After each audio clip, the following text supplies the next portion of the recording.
क्या आपने कभी सोचा है कि क्यों ऐसा होता है कि कुछ ऐसे स्टार्टअप जिनका प्रॉफिट जीरो होने के बावजूद भी वो इन्वेस्टर्स से करोड़ों रुपए की फंडिंग उठा लेते हैं? क्यों कुछ ऐसी कंपनीज जो हर महीने पैसे बर्न कर रही है उनकी वैल्यूएशन ओवरनाइट बिलियन डॉलर तक पहुंच जाती है? बहुत अजीब है ना। वॉलमार्ट के एक्वायर करने से पहले लॉस में चलने के बावजूद भी फ्लिपकार्ट की वैल्यूएशन 20 बिलियन डॉलर थी। वीवर की वैल्यूएशन एक समय पर 47 बिलियन डॉलर तक पहुंच चुकी थी, बट फिर कुछ महीनों के अंदर अंदर ही वो पूरी तरह से कोलैप्स हो जाता है।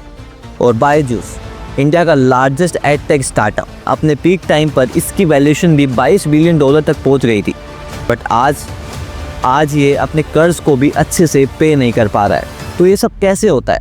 कैसे एक कंपनी जो हर महीने पैसे बर्न कर रही है उसको भी इतनी मैसिव वैल्यूएशन मिल जाती है? तो इन सब के पीछे है ऐसा मैनिपुलेशन, ऐसी स्ट्रेटेजिक हाइप और ऐसी साइकोलॉजिकल ट्रिक्स जो सिर्फ इन्वेस्टर्स ही नहीं बल्कि पब्लिक को भी पागल बनाने के लिए यूज़ की जाती है। आजकल के इस स्टार्टअप इकोसिस्टम में सबको एक अच्छी अपॉर्चुनिटी दिखती है जिसमें यंग एंटरप्रेन्योर अपने रिवोल्यूशनरी आइडिया से दुनिया बदल सकता है। बट इस सरफेस के नीचे बसती है एक डार्क दुनिया, एक ऐसी दुनिया जहां अपनी वैल्यूएशन को आर्टिफिशियली बढ़ाया जाता है, अपने इन्वेस्टर्स को मिसलीड किया जाता है। तो आज की इस वीडियो में हम यही जानने वाले हैं कि कैसे स्टार्टअप्स अपनी फेक वैल्यूएशन दिखाकर मिलियंस और इवन बिलियंस की फंडिंग ले लेते हैं। और अगर आप एक बार इन सभी ट्रिक्स को समझ जाएंगे तो आप किसी भी स्टार्टअप की सक्सेस स्टोरी को बिल्कुल प्रैक्टिकल वे में देखेंगे। तो चैनल को सब्सक्राइब करके आराम से बैठ जाइए क्योंकि आज का ये वीडियो काफ़ी ज़्यादा इंटरेस्टिंग होने वाला है। अपनी कंपनी की 25% इक्विटी के बदले 300 करोड़ की फंडिंग मांगने आया। 300 करोड़ से करोगे क्या? रिटायर हो गया आप? हम 1.5 करोड़ एट 1.25% इक्विटी की आस कर रहे हैं। कंपनी की वैल्यूएशन है 120 करोड़। 1.2 करोड़ और 0.5% Alright, bye. Have fun, enjoy. मतलब 240 करोड़ वैल्यूएशन। Yes. हम पागल हैं का?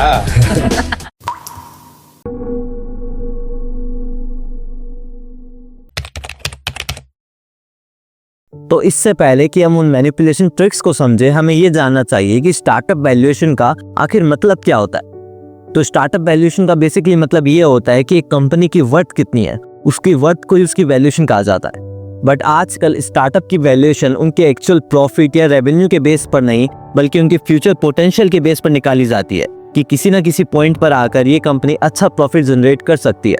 इन्वेस्टर्स भी परफॉर्मेंस के बेस पर नहीं बल्कि प्रोजेक्शन के बेस पर पैसा देते हैं। अब वैल्यूएशन निकालने के लिए भी काफ़ी सारी फैक्टर ज़रूरी होते हैं, जैसे market size, business model, intellectual property, competitive advantage और सबसे इम्पोर्टेंट ग्रोथ पोटेंशियल। जब कोई स्टार्टअप फंडिंग रेज करता है तो वो इन्वेस्टर को उनके पैसे के एक्सचेंज में अपनी कंपनी का कुछ % ओनरशिप देता है। अब स्टार्टअप की वैल्यूएशन जितनी ज़्यादा होगी, इन्वेस्टर को उनके पैसों के बदले में उतना ही कम शेयर मिलेगा। बट ये भी सिग्नल करता है कि स्टार्टअप वैल्यूएबल है और इसका ग्रोथ पोटेंशियल काफ़ी ज़्यादा है। और यहीं से ही असली गेम की शुरुआत होती है क्योंकि फाउंडर्स को ये अच्छे से पता है कि जितनी ज़्यादा वैल्यूएशन होगी उतनी ज़्यादा वो फंडिंग ले पाएंगे, क्योंकि इससे मार्केट में एक वो परसेप्शन भी जाता है ना कि this company is the next big thing.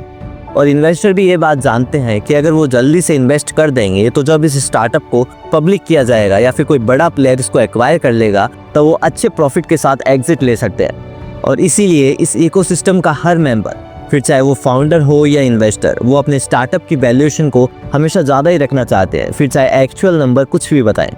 ये मैटर नहीं करता है कि आपका स्टार्टअप पैसे कितने कमा रहा है, मैटर ये करता है कि आपके स्टार्टअप ने मार्केट में हाइप कितनी बना रखी है। तो पहली और जो सबसे कॉमन ट्रिक है जो स्टार्टअप्स यूज़ करते हैं अपनी वैल्यूएशन को बढ़ाने के लिए, वो है अपने टारगेट मार्केट की साइज को बड़ा दिखाना। लेट्स से आपका एक स्टार्टअप है और आप ग्रोसरीज डिलीवर करते हैं एंड फॉर एग्जाम्पल आपका जो असली टारगेट मार्केट है वो है 5000 करोड़ का। बट अब ज़्यादा फंडिंग को अट्रैक्ट करने के लिए आप इन्वेस्टर्स को बताते हैं 20,000 करोड़ का, क्योंकि अब आप अपनी कैटेगरी से जो मिलती जुलती कैटेगरीज है लाइक फूड डिलीवरी या FMCG प्रोडक्ट्स, उन्हें भी अपने साथ ही ऐड कर लेते हैं। अब इससे देखने में ये काफ़ी बड़ी अपॉर्चुनिटी लगती है और इन्वेस्टर भी कन्विंस हो जाता है कि आपका ग्रोथ पोटेंशियल काफ़ी ज़्यादा है। फॉर एग्जाम्पल ओयो ने क्लेम किया था कि इंडिया का जो टोटल बजट होटल मार्केट है वो 40 बिलियन डॉलर के करीब है, बट असलियत में वो इससे काफ़ी कम था। तो जितनी बड़ी आपकी मार्केट साइज होगी आपका ग्रोथ पोटेंशियल उतना ही ज़्यादा होगा, और जितना ज़्यादा आपका ग्रोथ पोटेंशियल होगा उतनी ज़्यादा आपको वैल्यूएशन मिलेगी। एक और तरीका है अपने नंबर्स को गलत प्रोजेक्ट करना। काफ़ी सारे स्टार्टअप ऐसी अनरियलिस्टिक ग्रोथ पोटेंशियल को प्रेडिक्ट कर एक एस्टिमेटेड रेवेन्यू बता देते हैं कि हम इतना कमाने वाले हैं। कभी कभी तो ये भी दिखाते हैं कि हम ईयर ऑन ईयर 50% से 100% तक ग्रो करने वाले हैं, जबकि इन नंबर्स का कुछ सॉलिड बेस ही नहीं होता है। फॉर एग्जाम्पल, वीवर्क ने बताया था कि 2020 में हम $10 बिलियन से ज़्यादा का रेवेन्यू करने वाले हैं, बट असलियत में उनका रेवेन्यू इससे काफ़ी ज़्यादा कम था। अब स्टार्टअप्स ये सब इसलिए करते हैं ताकि इन्वेस्टर्स में अर्जेंसी क्रिएट हो। वो फोमो का यूज़ करते हैं, फियर ऑफ मिसिंग आउट का। अब इन्वेस्टर को लगता है कि अगर उन्होंने इसमें इन्वेस्ट नहीं किया तो वो एक बड़ी अपॉर्चुनिटी खो देंगे। अब अपने लॉसेस को ग्रोथ की तरह काउंट करना भी एक मैनिपुलेशन टैक्टिक है। काफ़ी सारे स्टार्टअप कस्टमर को एक्वायर करने के लिए कैश बर्न करते हैं और इसको एक ग्रोथ के साइन की तरह प्रोजेक्ट करते हैं। फॉर एग्जाम्पल, जोमेटो और स्विगी अपने ऑर्डर वॉल्यूम को बढ़ाने के लिए बड़े बड़े डिस्काउंट्स देते हैं, बट वो डिस्काउंट आ कहाँ से रहा है? इन्वेस्टर्स के पैसों से। रियलिटी ये है कि कंपनी हर ऑर्डर पर पैसे कमाने के बजाय गंवा रही है, बट ये इसको इस तरह से दिखाते हैं that this is investment in growth. अब उनके पास जितने ज़्यादा ऑर्डर आते हैं उनकी वैल्यूएशन उतनी बढ़ती जाती है, फिर चाहे उनका बिजनेस मॉडल अनसस्टेनेबल ही क्यों ना हो। कभी कभी बड़े प्लेयर्स के साथ पार्टनरशिप अनाउंस करके भी स्टार्टअप हाइप क्रिएट करते हैं। फॉर एग्जाम्पल, पेटीएम और अलीबाबा की पार्टनरशिप को ही ले लीजिए। ये अनाउंसमेंट एक सॉलिड बिजनेस मॉडल बनाने से ज़्यादा एक अच्छी फंडिंग सिक्योर करने के लिए था। इन्वेस्टर्स और मीडिया ने इसको इस तरह से पोर्ट्रे किया कि पेटीएम तो भाई अब खतरनाक ग्रोथ करने वाला है, जिससे इसकी वैल्यूएशन रातों रात बढ़ गई। अब अपनी वैल्यूएशन को इन्फ्लेट करने के लिए मीडिया मैनिपुलेशन भी एक बड़ा रोल प्ले करता है। स्टार्टअप्स पीआर एजेंसीज को हायर करता है, जिससे बड़ी बड़ी मैगजीन्स, न्यूज़ चैनल और ब्लॉग्स में अपनी स्टोरीज डाल सके। अब ये स्टोरीज बताती है कि भाई ये स्टार्टअप तो गेम चेंजर है और ढंग से ग्रो करने वाला है, फिर चाहे उसके फंडामेंटल्स वीक ही हो। जैसे ओयो में सॉफ्ट बैंक की इन्वॉल्वमेंट को इस तरह से दिखाया गया कि भाई ये कंपनी तो सक्सेस के लिए ही बनी है, जबकि उसके फाइनेंसेस तो कुछ और ही कहानी बता रहे थे। तो अब जानते हैं कि क्यों एक्सपीरियंस इन्वेस्टर, ऐसे लोग जो बिजनेस और फाइनेंसेस को अच्छी तरह से समझते हैं, वो भी इस जाल में कैसे फंस जाते हैं। तो इसका सीधा सा जवाब है साइकोलॉजी। हमारा माइंड इस तरह से वायर किया गया है कि हमको भीड़ को फॉलो करना काफी पसंद है।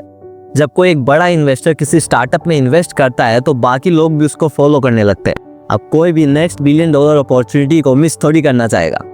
एक और इम्पोर्टेंट चीज़ है कि इन्वेस्टर्स को पैसे खोने से ज़्यादा अपॉर्चुनिटी खोने का डर लगता है, और स्टार्टअप्स इसका यूज़ करते हैं आर्टिफिशियल स्कैर्सिटी क्रिएट कर। जैसे हमारा फंडिंग राउंड बहुत जल्दी ख़त्म होने वाला है, या फिर हमारे फंडिंग राउंड में ये बड़े बड़े प्लेयर्स ऑन बोर्ड हुए हैं। इससे इन्वेस्टर पर जल्दी एक्ट करने का प्रेशर बनता है without doing proper due diligence. एक और ये जो यूनिकॉर्न स्टेटस है ना, ये भी एक काफ़ी बड़ा साइकोलॉजिकल ट्रैप है।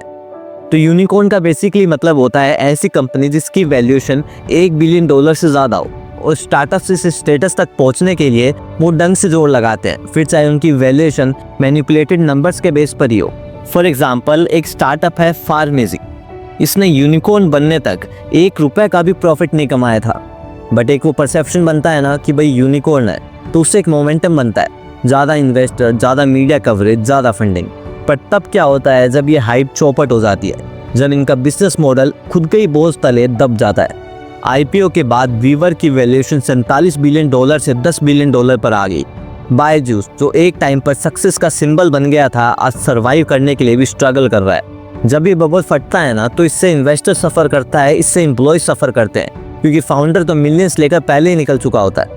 इनफैक्ट मार्केट भी सफ़र करता है, क्योंकि जब ये ओवर वैल्यूड स्टार्टअप कोलैप्स होते हैं ना, तब ये अपने साथ छोटे बिजनेसेस, सप्लायर्स और पार्टनर्स को भी लेकर डूबते हैं। 2000 के .com बबल में भी तो टेक स्टार्टअप को कितना ज़्यादा ओवर वैल्यू किया गया था, और जब ये कोलैप्स हुए तो $5 ट्रिलियन की मार्केट वैल्यू साफ कर गए थे।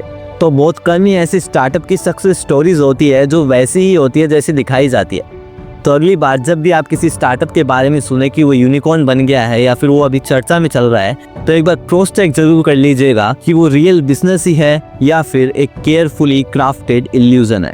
तो अब ये रियलिटी जानने के बाद आपको ये भी जानना चाहिए कि इन स्टार्टअप के फाउंडर्स या सीईओज अपने टैक्स बचाने के लिए कौन कौन से ट्रिक्स का यूज़ करते हैं, कैसे वो बिल्कुल ज़ीरो टैक्स पे करते हैं। तो उन सभी ट्रिक्स को जानने के लिए स्क्रीन पर दिख रहे वीडियो को ज़रूर देखें। Thank you very much.